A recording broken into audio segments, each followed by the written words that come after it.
Hello అందరికీ. Welcome back to our channel. అయితే ఈరోజు మనం గోంగూర పచ్చడి ఎలా తయారు చేసుకుందామో చూసేద్దామా? మన తెలంగాణ స్టైల్‌లో ఎలా చేసుకోవాలో గోంగూర పచ్చడి నేనిప్పుడు చూపిస్తాను. సో, చూసేయండి వీడియో మొత్తం. మంచిగా కట్ట అయితే తీసుకొని అందులోంచి మంచిగా ఆకులైతే తుంచుకొని వాటర్‌లో ఏసి మంచిగా నీట్‌గా కడగాలన్నమాట. చూస్తున్నారు గదా! ఇక్కడ మనకు మట్టి అయితే అందులో ఉంటది. చిన్న చిన్న మట్టి అది మనకు కనిపించదు. సో, మనం దాన్ని నీట్‌గా కడుక్కోవాలి. కడుక్కొని పక్కనైతే పెట్టేసుకోవాలన్నమాట. తర్వాత అందులోకి కావాల్సినవైతే మనం తీసుకోవాలి. ఎల్లిపాయలు ఒక 7, 8 ఎల్లిపాయలు, కొత్తిమీర, కరివేపాకు, 2 టొమాటోలు, కొంచెం చింతపండు, పల్లీలు, ఇంకా పచ్చిమిర్చి ఒక 10 పచ్చిమిర్చి అయితే సరిపోతది. అవైతే పక్కనకి తీసేసుకోవాలి. మంచిగా కడాయి అయితే పెట్టేసుకోవాలి. మొన్న నేను వీడియోలో చూపించాను కదా, స్టెయిన్‌లెస్ స్టీల్ కడాయి అని. అందులోనే నేను ఇప్పుడు చేస్తున్నాను పచ్చడి. సో, చూడండి. ఇక్కడ నేను ఆయిల్ అయితే వేసేసుకున్నా. ఒక 2 టేబుల్ స్పూన్స్ ఆయిల్ అయితే వేసుకోవాలి. తర్వాత కొన్ని పల్లీలు వేసుకొని ఒక 10 పచ్చిమిర్చి అట్లా వేసేసుకోవాలి. ఒకవేళ కారం ఎక్కువ ఉన్నట్టయితే పచ్చిమిర్చి కొంచెం తక్కువ వేసుకోండి. నేనైతే ఒక 10 వేసుకుంటున్నా, సరిపోతది. మంచిగా ఆయిల్‌లో ఇట్లా ఫ్రై అవ్వనివ్వాలన్నమాట వాటిని. అవి వేగేటప్పుడు మనకి మీద కొంచెం చీలుతాయన్నమాట. కొంచెం జాగ్రత్తగా వేయాలి పచ్చిమిర్చి అయితే. సో, చూస్తున్నారు కదా, ఇట్లా మంచిగా ఫ్రై చేసుకోవాలి. ఆ పచ్చిమిర్చి వైట్‌గా అయితుంది కదా! సో, అవి మనకు ఫ్రై అయితున్నాయి అన్నట్టు. అదే టైంలో మనం ఇక్కడ 2 టమాటోస్ తీసుకున్నాం కదా! మంచిగా కట్ చేసేసుకొని ఇందులోకి వేసేసుకోవాలి టమాటోస్.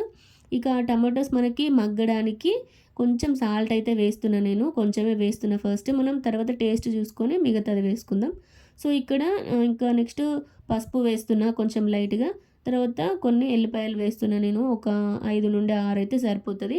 కొంచెం చింతపండు లైట్‌గా ఒక 2 రవ్వలు, 2 ముక్కలైతే సరిపోతది. అవి అందులో వేసేసుకోవాలి.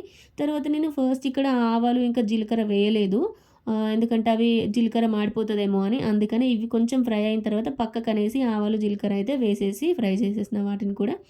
తర్వాత ఇందాక మనం కడిగి పెట్టుకున్నాం గదా! గోంగూర అదైతే ఇందులోకి వేసేసిన. తర్వాత కరివేపాకు, ఇంకా కరివేపాకు వేసేసిన. ఇంకా కొత్తిమీర గూడా అందులోనే వేసేసినా అన్నమాట. వేసేసి మంచిగా ఫ్రై చేసుకోవాలి. ఇక్కడ మనకి గోంగూర వేసినాం గదా! అది మొత్తం మంచిగా ఇట్లా కలర్ అయితే చేంజ్ అయితది చూడండి. మగ్గుతది అందులోనే. కొంచెం కాసేపు మంచిగా ఇట్లా క్యాప్ అయితే పెట్టేసేయాలి, మూత పెట్టేసి.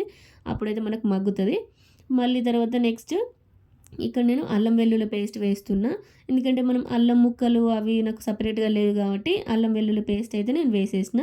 మంచిగా క్యాప్ పెట్టేసుకుంటే ఇంకా మంచిగా మగ్గుతదన్నమాట అందులోనే. టమాటోస్ గానీ మొత్తం అంతా ఉడికిపోతాయి. సో, చూస్తున్నారా, గోంగూర గూడా మనకు అందులో కనిపించకుండా మొత్తం మగ్గిపోయింది. టమాటోలు గూడా ఎక్కడికక్కడికి మగ్గిపోయినాయి. మంచిగా దాన్ని ఫ్యాన్ కింద పెట్టి కొంచెం చల్లార్చుకున్న తర్వాత మిక్సీ జార్‌లోకి అయితే మనం తీసేసుకోవాలి. తీసేసుకొని మంచిగా కొంచెం గరుకుగా పట్టుకోవాలన్నమాట మిక్సీ.